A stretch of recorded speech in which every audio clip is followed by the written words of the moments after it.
Welcome to my channel. I am Abdus Salam, Assistant Teacher, Rajshahi Collegiate School, Rajshahi, Bangladesh.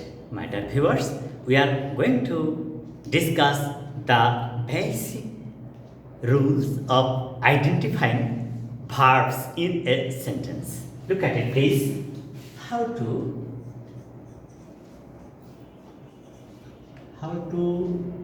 identify verb in a sentence.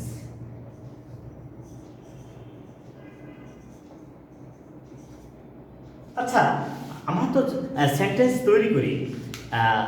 তোমরা সবাই জানো যে verb is called the mother of English language, অর্থাৎ verb হচ্ছে ইংরেজি ভাষার মূল বিষয়। যদি একটা সেন্টেন্স তৈরি করবো আমরা, যেখানে সাবজেক্ট নাই, অবজেক্ট নাই, নাউন প্রোনাউন কিচ্ছুই নেই, শুধু ভার্ব আছে, তাও কিন্তু একটা সেন্টেন্স হয়। আর সেই ভার্বগুলো কখন কিভাবে ব্যবহার করা যায় সেইটা নিয়ে আজকে আমরা আলোচনা করব। এটা দেখো তো, come in please, come in please, দয়া করে ভেতরে আসুন। তাহলে এই যে ভার্ব প্লাস এক্সটেনশন, এইটুক মিলে একটা সেন্টেন্স তৈরি হলো। তাহলে এইটা কি কাম, কাম মানে আসেন। তাহলে what is verb? Verb is called the mother of English sentence. That is the focal point and the central point of English sentence. Look at it, please. She comes here. তিনি এখানে আসেন। এখানে অবজেক্ট নেই, subject plus VI, এটা কিন্তু extension বা adverb. তাহলে আমরা কিন্তু বললাম যে ভার্ব হলেই সেন্টেন্স তৈরি করা যায়, শুধুমাত্র ভার্ব দ্বারা। তাহলে what is verb? Verb means action. তাহলে কি দেখো, ভার্ব মিন্স অ্যাকশন, অর্থাৎ যে ওয়ার্ড দ্বারা কোনো কাজ করা হওয়া যাওয়া। তার কি বলছে? যে ওয়ার্ড দ্বারা কোনো কাজ করা হওয়া যাওয়া বোঝায় তা হয় ভার্ব। এই যে I am talking with you, it is verb talking. You are listening to me, you are watching my class, watching, listening, these are called verbs. তাহলে আমরা কি শিখলাম যে ভার্ব হচ্ছে সেই ওয়ার্ড যা সেন্টেন্সে কাজ সম্পন্ন করে। The verb is the word which completes the action in a sentence. তাহলে সেই সূত্র অনুযায়ী আমাদের এখানে কাম এটা একটা ভার্ব, আর কামস এটা একটা ভার্ব। এখানে অবজেক্ট নেই, এক্সটেনশন আছে। এখানে সাবজেক্ট আছে, ভার্ব ইন্টারজেক্টিভ, এক্সটেনশন আছে, অবজেক্ট নেই। তাহলে এইভাবে আমরা ভার্ব সহজেই লেখা করতে পারবো। তাহলে আমরা দেখি তো কিভাবে ভার্বটার ব্যবহার করা যায়। আচ্ছা, প্রথমত আমরা চিন্তা করব যে verb is divided into two classes primarily. That is number 1, principal verb.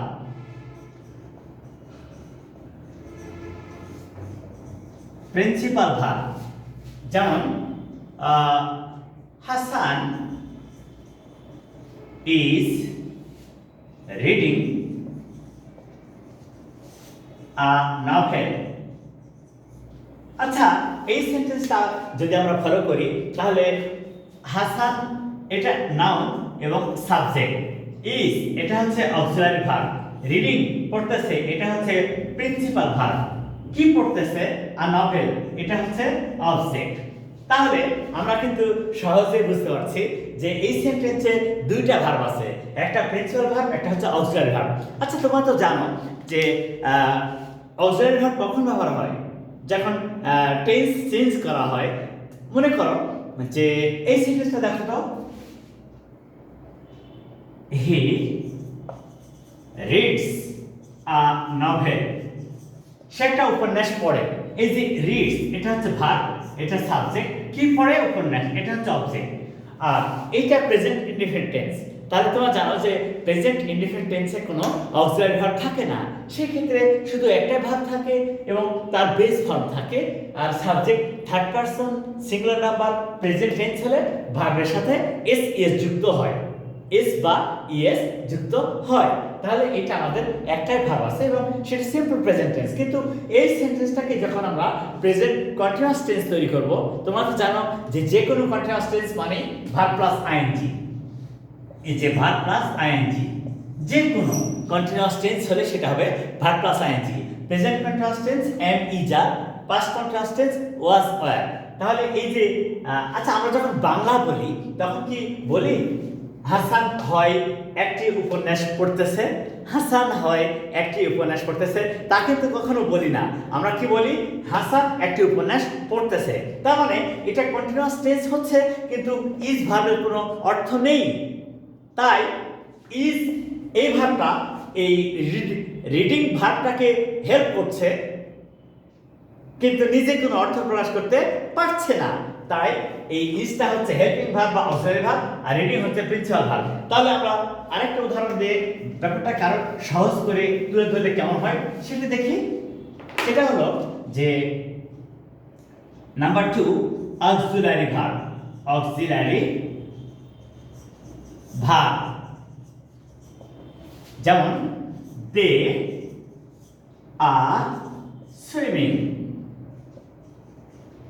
they are swimming in the pond, in the pond। দেখো এটা তাহারা পুকুরে সাঁতার কাটতেছে, কে সাবজেক্ট, সাঁতার কাটতেছে ভার্ব। কোথায়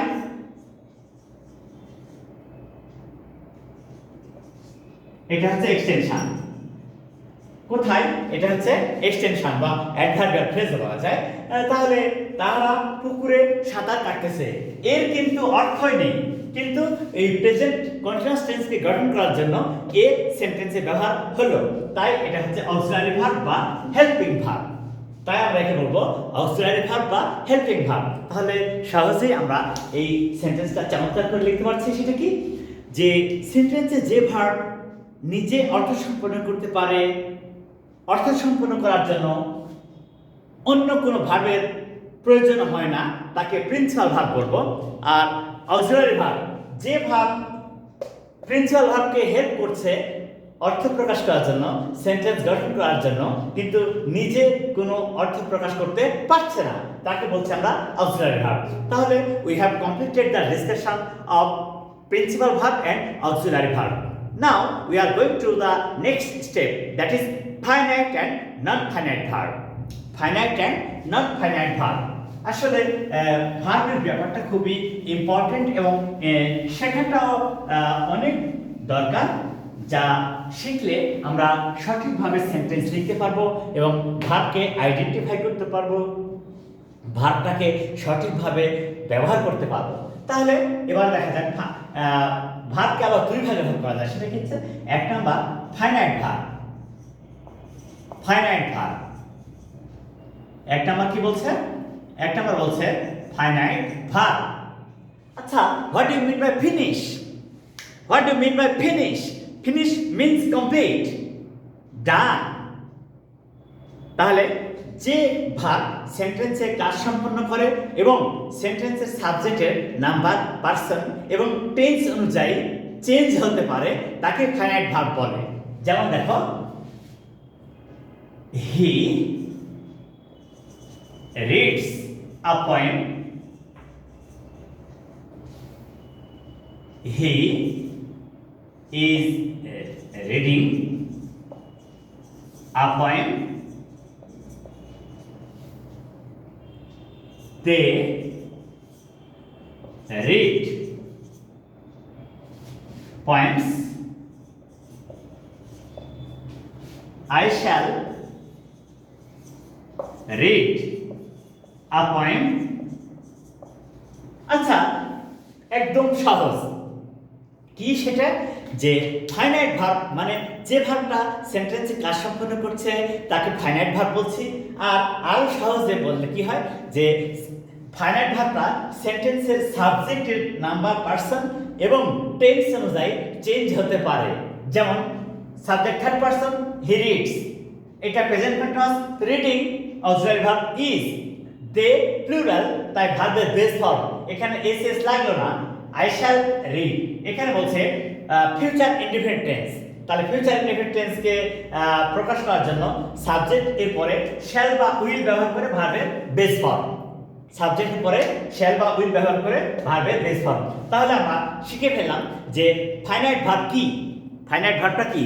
the verb which completes the action in a sentence and it can be changed according to the number, person of the sentence, subject and the tense, then we call it finite verb.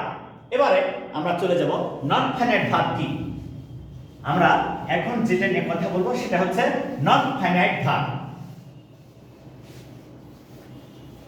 আচ্ছা দেখা যাক non finite ভার্বটা কি। Non finite verb, প্রথমে বলবো non finite অর্থাৎ কাজ সম্পন্ন করতে পারবে না, কাজের কথা বলবে কিন্তু কাজটা সম্পন্ন হওয়ার কথা বলবে না। যেমন এখানে দেখো হি wanted to read a novel. He wants to read a novel. আচ্ছা এই দুটো সেন্টেন্স আমরা ফলো করলে হবে। এটা হচ্ছে ফাইনাইট ভার্ব, এটা ফাইনাইট ভার্ব, এইটা আবার non finite verb. Non finite verb দেখো তো, এই যে ফাইনাইট ভার্ব এটা সাবজেক্ট থার্ড পারসন সিঙ্গুলার কিন্তু পাস্ট টেন্স, ভার্বের শেষে ইডি যোগ হলো, এটা subject third person singular number তাই ভার্বের সাথে এস এস যোগ হলো। কিন্তু পড়তে, সে একটি উপন্যাস পড়তে চেয়েছিল, সে একটি উপন্যাস পড়তে চায়, এই যে চেয়েছিল চায়, এই জন্য ফাইনাইট ভার্ব চেঞ্জ হলো, কিন্তু নন ফাইনাইট ভার্ব কিন্তু চেঞ্জ হলো না। তাই বলা হচ্ছে যে নন ফাইনাইট ভার্ব সেন্টেন্সে কোনো কাজের কথা বলে কিন্তু কাজ সম্পন্ন করে না, কাজের কথা বলে কিন্তু কাজ সম্পন্ন করে না। একটা ফাইনাইট ভার্বকে দুই ভাবে নন ফাইনাইট ভার্ব করা যায়। একটা হচ্ছে টু প্লাস ভার্ব, সেটা হলো টু প্লাস ভার্ব, অর্থাৎ ভার্বের বেস ফর্মের পূর্বে টু বসালে টু প্লাস ভার্বকে ইনফিনিটিভ বলে, এটা নন ফাইনাইট। আর একটা হচ্ছে ভার্ব প্লাস আইএনজি, এটা হচ্ছে প্রেজেন্ট পার্টিসিপল। সেটা কি? I saw her walking on the road. I saw her walking on the road. আমি তাকে রাস্তায় হাঁটতে দেখেছিলাম। সাবজেক্ট দেখেছিলাম, এটা হচ্ছে ফাইনাইট ভার্ব। কি হাঁটতে, বলিনি যে সে হাঁটতেছিল। এই যে ওয়াকিং, এটা হচ্ছে নন ফাইনাইট ভার্ব। তাহলে সাবজেক্ট প্লাস ফাইনাইট ভার্ব আর এটা হচ্ছে নন ফাইনাইট ভার্ব।